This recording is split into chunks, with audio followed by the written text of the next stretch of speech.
notre société vit un changement très profond au niveau sociétal, environnemental, nous oblige à revoir notre façon de consommer.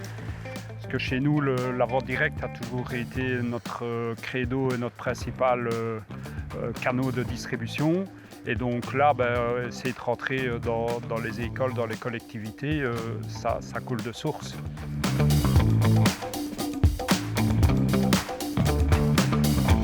C'est un peu l'effet d'opportunité. C'est aussi des enfants qui grandissent dans les écoles, mes enfants, et donc l'envie qu'ils soient nourris comme à la maison. L'élément déclencheur a été une discussion avec des agriculteurs. Comment fait-on pour sortir des prix internationaux fluctuants?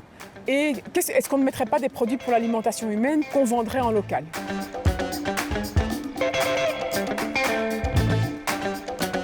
C'est une opportunité simplement parce que ça nous a permis et ça nous permet à l'heure actuelle de vraiment se professionnaliser, de développer le nombre de contacts avec les collectivités et d'apporter des supports qui vont nous aider à aller plus vers les collectivités.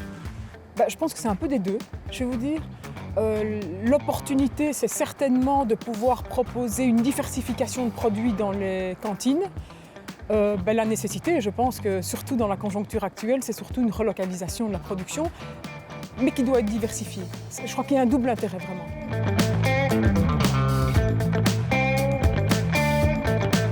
Ça nous a ouvert une porte supplémentaire, c'est-à-dire dans la vente de nos produits en gros volume, en respectant l'éthique que nous avons mis en place. J'ai dû adapter ma façon de travailler auquel je n'adhérais pas forcément, mais auquel j'étais obligé de me soumettre. La politique agricole voulait qu'on produise. Pas forcément de la qualité, mais il fallait produire. Il fallait nourrir la population à n'importe quel prix.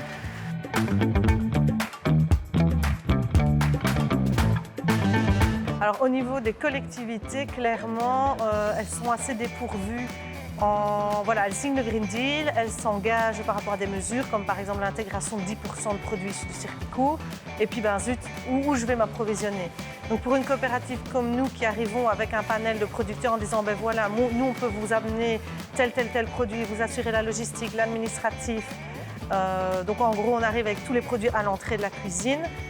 C'est intéressant pour elles. Ça amène, je pense, clairement une obligation pour les collectivités de se retourner vers des structures comme les nôtres.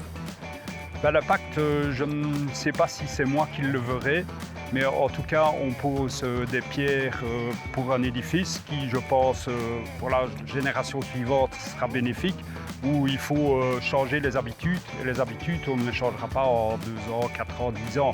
Il faudra toute une génération pour que ça vienne dans les mentalités et dans les habitudes des professionnels.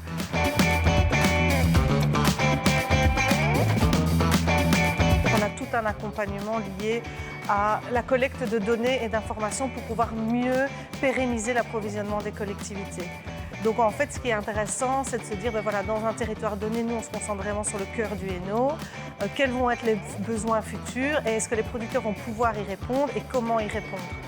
Donc là, la cellule Manger Demain, elle a déjà des informations. Nous, on complète avec les informations qu'on arrive à les trouver. Et en se mettant ensemble, on arrive à quelque chose d'assez intéressant. En plus de ça, il nous apporte une structuration dans notre projet et il nous apporte aussi des clés pour pouvoir s'adresser aux collectivités de manière pertinente. C'est la mise en connexion avec d'autres partenaires potentiels et des cantines.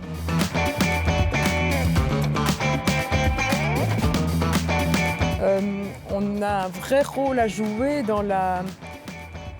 mon avis, c'est dans la réindustrialisation et la relocalisation en Belgique de la production alimentaire. À notre échelle, on est bien d'accord. Nous sommes le premier maillon de la chaîne alimentaire. L'agriculture, elle s'est toujours adaptée à la demande de la société.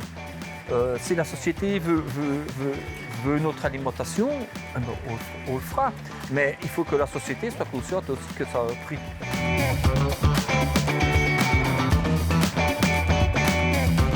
Les l'expérience en vaut le coup, puisque, je le redis, mes enfants sont dans les écoles et on a envie quand même du meilleur pour nos enfants. Donc les agriculteurs que je côtoie de ma génération, ils ont tous des enfants aussi et on a envie de les élever le mieux possible.